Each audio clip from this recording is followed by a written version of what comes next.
I never thought I'd receive a fraud alert message from the very person who gave birth to me. It all started on what seemed like a perfectly normal morning, until I saw my bank balance had dropped to exactly 4 zeros. Not a system error. Not some random thief. The only person who could have done this was my mother. She had stolen everything I'd saved over nearly 10 years, and vanished, like she never existed. But what truly knocked the air out of my lungs was the letter she left on the kitchen table, handwritten in that all-too-familiar script. So neat, so fake it made my skin crawl. My name is Evelyn Scott, 31 years old, a financial analyst in Boston. Numbers have always been my safe world, logical, honest, and never betraying. Unlike people. That morning I was working at my little kitchen nook, coffee long since gone cold. My phone kept buzzing, but I barely glanced at it. "Unusual activity on your account," said a notification from the bank. I swiped past it, thinking I'd check later. A deadly mistake. Then I saw it. A payment invoice in my email from a 5-star hotel in Miami. A place I'd never even been. My heart slammed like someone had punched me in the chest. I immediately opened my banking app, my eyes locked onto the screen, refusing to believe what they were seeing. $0. Checking account. $0. Savings. $0. Emergency fund, also $0. Every last cent. $325,000. Saved. Over nearly a decade. Gone like vapor. I shot up from my chair, heart pounding, hands shaking as I frantically scrolled through recent transactions.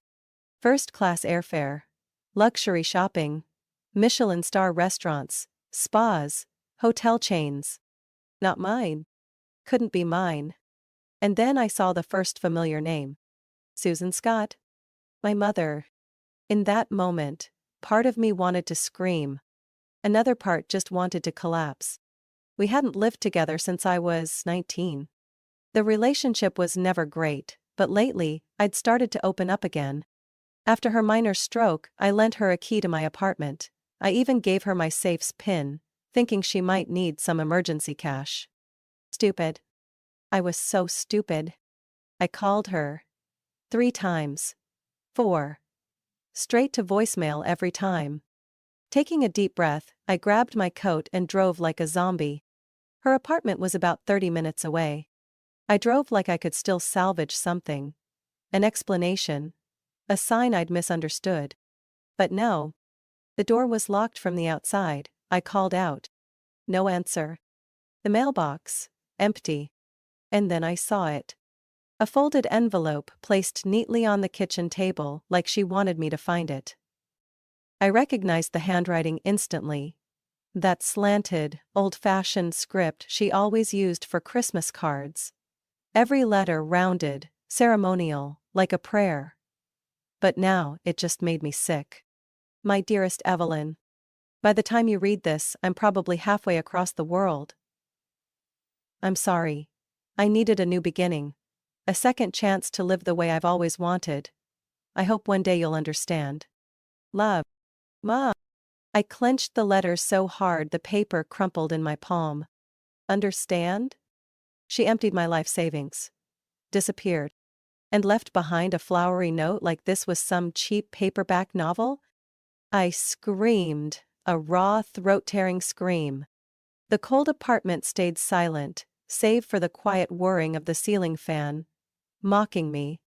If it had been a stranger, I might have been able to forgive. But this was my mother. I was still shaking with rage and humiliation when my phone rang. Unknown number. Normally I'd let it go to voicemail. But at that point I was drained, with nothing left to lose. Hello? Is this Miss Evelyn Scott? A man's voice. Slow. Formal. Yes, this is she. Who's calling? My voice was still hoarse from the screaming. I'm Richard Keller, the private attorney of Mrs. Vivian Maddock, your grandmother. I'm very sorry to inform you that she passed away last week in Phoenix. We've been trying to reach you several times without success. I stood frozen in the kitchen. The room seemed to shrink around me. My grandmother passed away? I whispered, as if saying it out loud would make it hurt more. Vivian was the only light in my childhood, the only woman who ever dared to stand up to my mother, Susan. She was the one who helped me pay for my first year of college, when my mother told me to forget school and get a job. I couldn't even make out what Mr. Keller said next. Everything echoed like it was coming from far away. Will. Assets. Meeting at the office in Scottsdale. I hung up the phone, barely remembering how the call ended. I collapsed into a chair. She was gone. My mother had cleaned me out and disappeared. And me? I was just a fool with $0 in my bank account, and an empty safe. 2 days later, I showed up at the law office in downtown Scottsdale, Arizona. The room was quiet, elegant, but not flashy. On the desk sat a carefully arranged stack of documents. Richard Keller looked to be in his early 50s, tall, with a serious face that wasn't unkind. He stood up and shook my hand with both of his, something I rarely saw from people in his profession. Miss Evelyn, my deepest condolences. Vivian wasn't just a client. She was a friend. I swallowed hard and nodded. I still can't believe it. I understand, but there are some matters we need to go over. Mrs. Vivian's will was written 3 years ago, and last updated just 3 months before she passed. Mr. Keller pulled a cream-colored folder from the drawer and slid it across the desk toward me. I'll be direct. Mrs. Vivian left her entire estate to you. I blinked. All of it? All of it, including the Maddox Inn chain in Arizona and New Mexico, currently valued at around $10,500,000. There's also real estate in Sedona, a house in Flagstaff, and a personal investment portfolio worth over $1,700,000. I was nearly numb. What about my mother? I asked, though I already knew the answer. Mr. Keller's face hardened slightly as he flipped to a page in the file and read slowly. Susan Scott, my daughter, has had more than enough chances and has made her own choices. I am leaving her no part of my estate. She's taken more than enough. I let out a laugh, not because anything was funny, but because I didn't know how else to react. She knew. She always knew who my mother really was. Mr. Keller nodded, then pulled an old leather-bound journal from the drawer, tied with a small red string. Vivian said you should read this alone. She called it her final gift. I took the journal in my hands, fingers trembling with emotion. The scent of old paper mixed with lavender, the perfume my grandmother always wore, tightened my throat. I turned to the first marked page. My Evelyn. If you're holding this journal, it means I'm gone. But I believe people never truly leave as long as they're remembered. You were always the best thing this family had, even if your mother never saw it. I covered my mouth to hold back a sob. What I've left you isn't just money. It's freedom. The power to escape the cycle your mother used to keep you in her grip. Use it wisely. And remember, sometimes, the best way to deal with a con artist is to let them think they're winning. I closed the journal, my heart pounding loudly in my chest. My mother didn't know about any of this. But she would, soon. I had just set down Vivian's journal when my phone buzzed again. Richard Keller's law office? I frowned and picked up. Scott. Sorry to bother you, but I thought you should know. Mr. Keller's voice dropped. Your mother contacted our office 3 days ago. She called from Thailand. She requested a copy of the will, and threatened to sue if she was excluded from the inheritance. I closed my eyes and let out a bitter laugh. Of course. Susan Scott was always like that. She treated everything as if it was rightfully hers, whether she earned it or not, and when it was taken away, she clawed like a wounded animal. Did you send her anything? I asked, my voice cold as ice.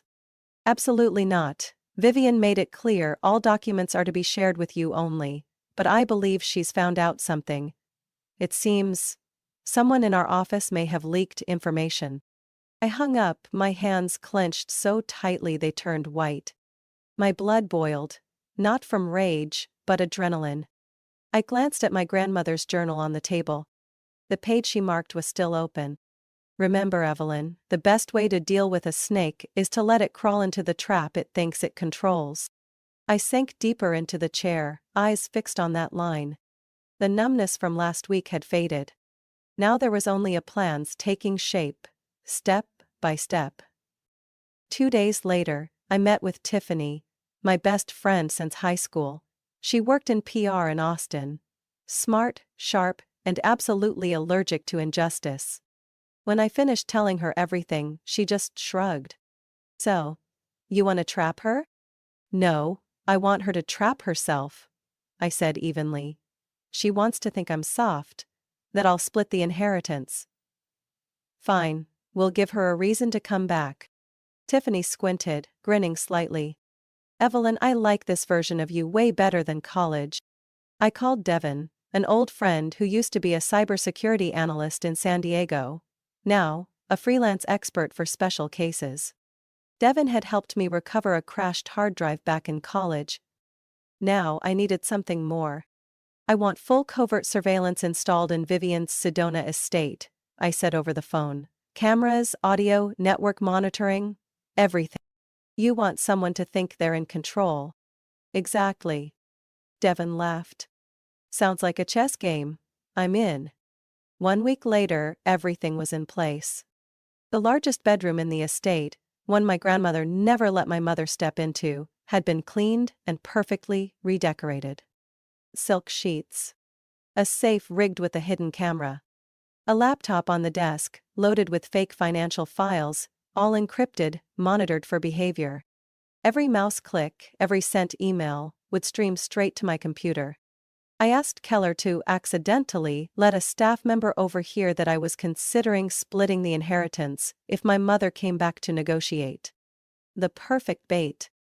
Less than 48 hours later, Keller called back. She booked a flight from Chiang Mai to New York, departures tomorrow night. I hung up, heart calmed. For the first time in years, I wasn't afraid of Susan. I was waiting for her. The next afternoon, Tiffany picked me up at the Flagstaff airport to prepare for our guest. In the car, she handed me her phone. She just emailed. From Susan Scott. Subject, about the inheritance. Message. Dearest Evelyn. I know there have been many misunderstandings. I think we should talk, as a family. Nothing is more important than family. I'm on my way home. Hope you understand. Mom. I handed the phone back to Tiffany with a soft laugh. It's starting. That evening, I met her at the gate of the estate. Susan stepped out of a rented SUV, still wearing a wine-colored silk dress, designer sunglasses, and that perfectly fake smile that made my skin crawl. Evelyn, sweetheart, she spread her arms for a hug. I tilted away, gently dodging. If you want to talk, then come inside. She blinked, then forced a smile. I led her to the special room. Her eyes lit up the moment she saw the safe, the laptop, the designer dress hanging in the closet. Is this my room? Temporarily, if you'd like to stay, I said. Voice light as air but devoid of emotion. As she stepped into the room, I stayed at the door, watching my phone screen. The live feed from the hidden camera had just started rolling. Within 5 minutes, she was trying to open the safe. No luck. Then she moved to the laptop. The screen lit up. She started reading through each fake document, each fabricated investment spreadsheet I had created to lure her in. Tiffany stood next to me, arms crossed. It's on. You ready for the final round? I nodded.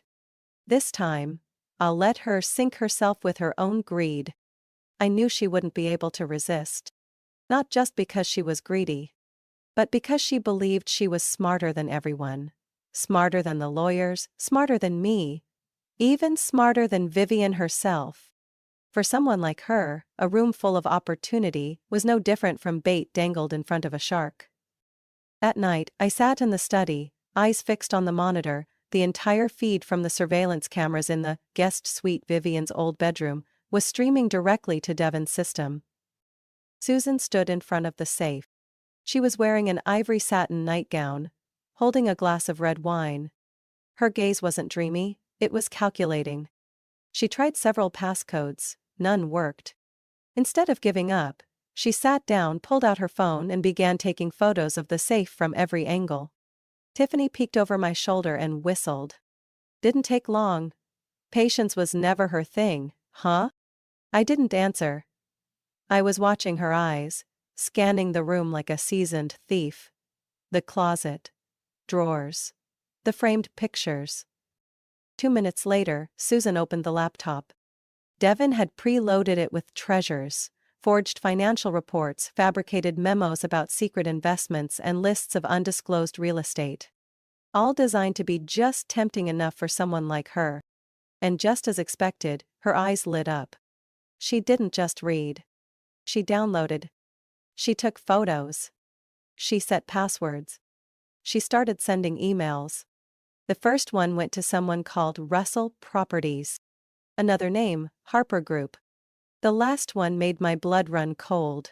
Mitchell L. Scott. Your cousin, right? Tiffany asked, her face pale. Yeah, I said.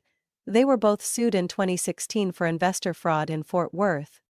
Devin, monitoring everything from the control center, sent a message. She's forwarding everything to her backup email, setting up Zoom meetings for investment talks. I've locked all attachments. She's taken the bait. The next morning, Susan walked into the kitchen, looking like she had reclaimed her status as a wealthy lady of the manor. Did you sleep well, Evelyn? She asked, pouring coffee like we were some perfect little family. I looked up from my iPad, offered a faint smile. Slept fine, you? Wonderful. That room is a dream. Vivian always had such exquisite tastes. I said nothing. She sat across from me, her eyes glinting with poorly hidden excitement. I think it's time we talk about the inheritance. I know you're a generous person. Of course, we'll talk after breakfast.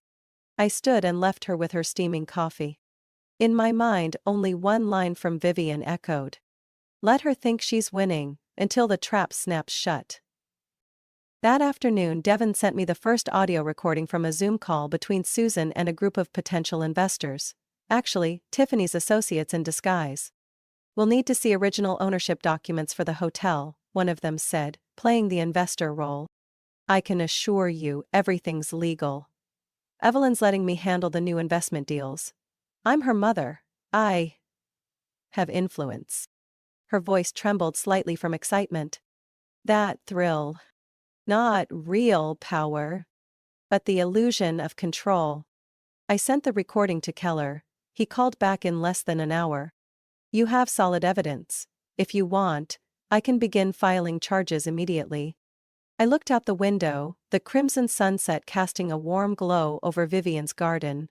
The scent of lavender still lingered in the air. Not yet, I said slowly. I want her to destroy her own reputation. Publicly. That's a rather ruthless tactic. I'm just using the lesson she taught me. That night, Susan went back into the room, this time with a handheld scanner. She scanned every single document, every page. Tiffany and I watched her every move on the screen. What do you think she'll do next? Tiffany asked. Set up a real investor call and get exposed in front of them all.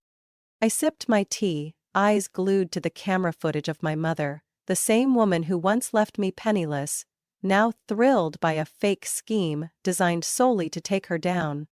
And strangely, I didn't feel triumphant. I just felt calm. Because I would be the one to end it. The clink of glass echoed. Susan smiled, raising her wineglass in a toast to 3 men seated around the marble table, in the private dining room of Larkspur, an upscale restaurant in downtown Scottsdale. She wore a wine-red dress, full makeup, and the same pair of earrings I knew she had pawned for cash 2 years ago.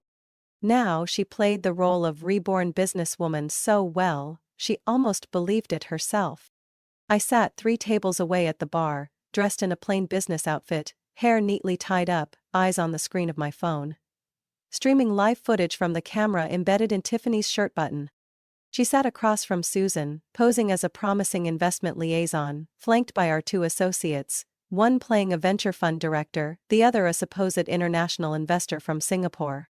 I know you gentlemen are looking for exclusive investment opportunities, Susan said, her voice smooth as melted butter. The Maddox Hotel Group is preparing to expand westward. I hold the first rights of transfer from the heir, my daughter, Evelyn. But she's not interested in the business. I nearly laughed out loud. Not interested? Who did she think she was? Mother Teresa of capital markets? One of the investors spoke up. May we see the original contracts and asset certifications? Susan smiled and pulled out a folder. Filled with the exact fake documents Devon and I had carefully created, all the numbers, stamps, and signatures were there. But the dates and asset codes were deliberately wrong. Tiffany tapped her phone under the table. Signal received. I stood up. She was at the peak of her delusion, and I was about to bring her down. I walked toward the table, heels clicking loudly on the hardwood floor. Everyone turned to look. Susan froze, her face going pale like she'd just seen a ghost. "Hello, Mother," I said clearly, stopping behind her. "Funny running into you. Scheming here." She blinked rapidly, trying to compose herself. "To Evelyn, I was merely introducing an investment opportunity you weren't interested in." I tilted my head, pulled out my phone and connected it to the large screen behind the bar. Devon had hacked it earlier that afternoon. "Oh, an opportunity? Then let's all take a look at the opportunity you've been working on." The screen lit up. Crystal clear footage showed Susan sneaking into Vivian's safe, covertly photographing documents, emailing files. Then came the recording of her phone call with Russell, a former partner once investigated for fraud, discussing how to liquidate assets quickly before Evelyn finds out. One of the investors shot up from his chair. "What the hell is this?" Susan's face went ghost white. "Wait, this is a misunderstanding. It's just a confidentiality issue. I didn't know I was being recorded." "That's right, you didn't know," I cut her off. "Because you thought you were smarter than everyone, but what you didn't know is that every single document you took was fake, designed to lure you into making a mistake." One of the fake investors looked so shocked he nearly spilled his water. "She doesn't have legal ownership?" I pulled out the original, notarized copy of the will and laid it on the table. "And the sole heir, my mother, Susan Scott, was excluded from the will. And this," I tapped the paper, "is evidence that she tried to defraud you to claim assets that aren't hers." The room turned heavy with silence. Susan stepped back, her hands trembling. "You set me up." I stared straight into her eyes, cold and clear. "No, you walked into your own trap. You taught me how to survive. Now I'm returning the lesson, only a lot more kindly." Tiffany stood and gently guided our two investment partners toward the exit. One of them muttered, "If we get another call from her, we're reporting it to the police." Susan collapsed into her chair. I pulled out my phone and started recording again. "A copy of this will go to the authorities, you know that, but if you want to avoid criminal charges, you'll listen to my terms." She choked back a sob, voice hoarse. "Evelyn, I have nowhere to go." "You're wrong," I said, pulling out a plane ticket and a key to an apartment in Montana. "I already made arrangements." She stared at me, truly stared. For the first time, without deception, without makeup, just a broken woman laid bare in front of everyone. Her face swelled like she was about to cry. "What are you going to do with me?" "Nothing, just let you live like a normal person. Like the ones you once hurt." I turned and walked away. Behind me I heard the sound of a wine glass hitting the floor, shattering into pieces. My office is on the 12th floor, overlooking downtown Scottsdale to the west, where the sunset usually bleeds red across the glass. That afternoon, Susan sat across from me in that very room. Silent. No silk dress, no heavy makeup. She wore a long ash-gray coat. Her hair was messy, lips dry, eyes hollow like she'd just stepped out of a storm. I opened a drawer and placed 2 envelopes on the desk. One is a plane ticket to Billings, Montana. Inside, there's also a key to a prepaid apartment for 6 months, a part-time job at a small coffee shop, And a $15,000 balance to help you live decently. Susan frowned, suspicion flickering in her eyes. And the other one? I slid the second envelope toward her. It was thicker, heavy. Evidence, videos, emails, audio recordings, copies of the fake documents you used to scam investors. Mitchell's statement: if I send this to the police, there won't be a plane ride, just an interrogation room. Susan let out a sharp laugh, like a blade being unsheathed. You really think I'll believe this? That you're just giving me a chance to make things right? After everything? I leaned back, locking eyes with her. I don't need you to believe it, I need you to choose. She stared at me for a long moment, then lowered her head, fingers clasped so tightly they turned white. I'll return the money in the safe. I never meant to run forever, I thought you'd never understand. You always looked at me like I was some kind of failure. You stole my money, you disappeared, you pretended to feel remorse, then came back to steal again. How did you expect me to look at you, like a victim? I opened a second file and pulled out a printout of the email Susan had sent to Russell. Evelyn is weak. She won't do anything. It's all in my hands now. I tossed the printout onto the table. Susan didn't laugh anymore. Her face twisted like it was being pulled by wires. You're getting revenge. No, I said. I'm ending it. Ending the cycle of lies, debt, and manipulation. I used to hope you'd change, but I don't anymore. I just want you gone from my life. She took a deep breath. A long silence followed, broken only by the ticking clock on the wall. Where the hell is Montana anyway? Far enough, I replied. Far enough that you won't ruin anyone else. There's snow, a little coffee shop. Someone who'll hire you to wipe tables and serve waffles. A place where no one knows who Susan Scott is. Susan looked at the two envelopes on the table, as if each held a blade. Her hand trembled as she reached for the plane ticket, pulling it out. And if I don't go? I unlocked my phone and slid my finger across the screen. Ready to email the Maricopa County Sheriff. You already know the answer. A single tear rolled down her cheek. For the first time, I didn't see it as a weapon. It looked real, lonely. I could have had everything. But instead you chose deceit, over and over again, I cut in. And I chose to let go. Susan stood and took the ticket. Her face was bare, her eyes stripped of illusion. Are you really sending me away? No, you walked out of my life a long time ago, I'm just opening the door for you to finish the exit. She turned and walked to the door. Before opening it, she glanced back. Her eyes were no longer sharp, just a dull, gray sadness. You really are Vivian's granddaughter. I nodded. She taught me that sometimes, offering a final chance isn't about whether they deserve it. It's about whether you need to close the chapter. Susan nodded, her lips moving as if to say something, but no words came. Then she stepped out of the office, closing the door behind her, like sealing off a rotting era I had been trapped in for far too long. I exhaled. For the first time in months. Deeply. Tiffany walked in a few minutes later, placing 2 glasses of wine on the table. She gone? Yeah. You okay? I picked up my glass, swirled it gently. Not sure, but at least now, I can start writing the next part of my story, without having to erase someone else's mistakes first. 3 months after Susan left, I stood in my office, staring at the freshly stamped file. The Maddox Fund, Restitution for Financial Fraud Victims. It wasn't a flashy name. Not a shiny PR campaign. But it mattered to me, and to the dozens of people who had been scammed by my mother, Susan Scott, over nearly 2 decades. Keller and I had worked day and night combing through old files, small lawsuits that had been buried, victims who couldn't afford to keep fighting, investments that had never returned a cent. I couldn't undo what she'd done. But I could offer some justice to those who had trusted the wrong person.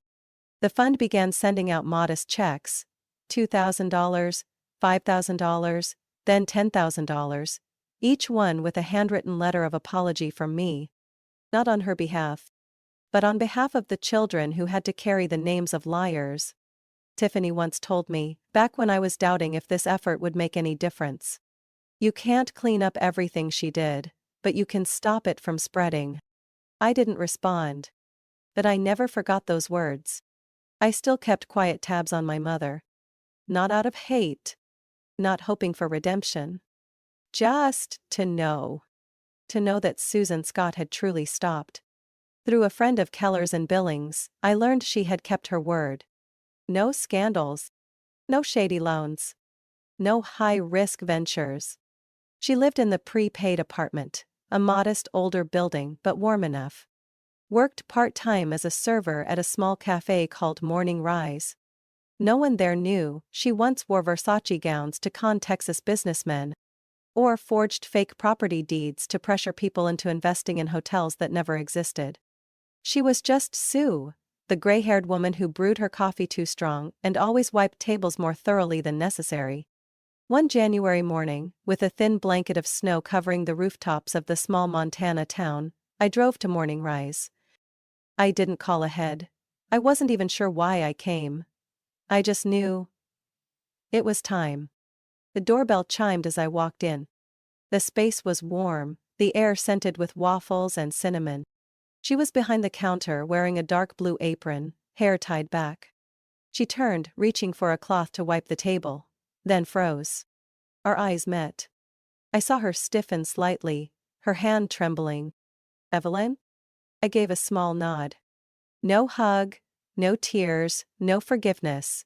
Just a look, real and unfiltered. I sat at the counter. Black coffee, no sugar. She quietly poured the coffee, said nothing. I reached into my coat pocket and placed a small box on the counter. Mahogany wood, lined with deep blue velvet. She opened it. Inside was an old silver mirror with ornate carvings, the keepsake from Vivian that I'd held onto. She reached out to touch the edge, then pulled her hand back. As if the memory had burned. "I thought you kept this," she whispered. "Now it's your turn to have it," I said. "Not to look at your reflection, but to see yourself." She looked up, her lips parted as if to speak, but I held up my hand. I didn't come for explanations, and not to forgive, either. But I figured, if I could start over from the wreckage you left behind, then maybe you deserve a chance too. Her face changed. No defenses. No performance. Just a tired woman, worn down by years of heavy masks. "Thank you for not calling the police." I looked at her, calm and steady. "I didn't. Because I didn't want to become your reflection." She gripped the mirror tightly, eyes glistening. But no tears fell. "Will you ever come back?" I stood, grabbed my coat. Outside the window, snow drifted softly. "Maybe," I said, with no promise. "Where you can really see yourself in that mirror. Not the shadow, but the person who can still change." I walked out.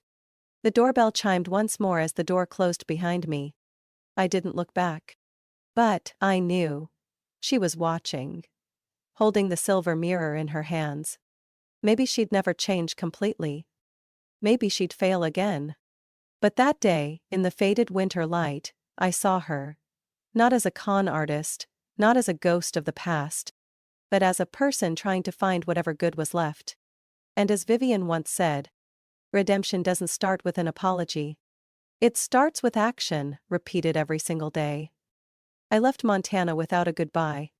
But for the first time in my life, I didn't need a perfect ending. Just an honest beginning. Evelyn's story reminds us that sometimes the people who hurt us most deeply are the ones closest to us by blood. But through betrayal and pain, she chose justice over revenge, healing over repeating the cycle. In real life, not everyone will change, but we always have the power to choose our response. Forgiveness doesn't mean forgetting. It means freeing ourselves. And sometimes the strongest thing we can do is let go at the right time. What do you think about Evelyn's journey and her final choice? Do you believe Susan can truly change? Share your thoughts below, and don't forget to follow the channel for more powerful, real-life stories and lessons about family.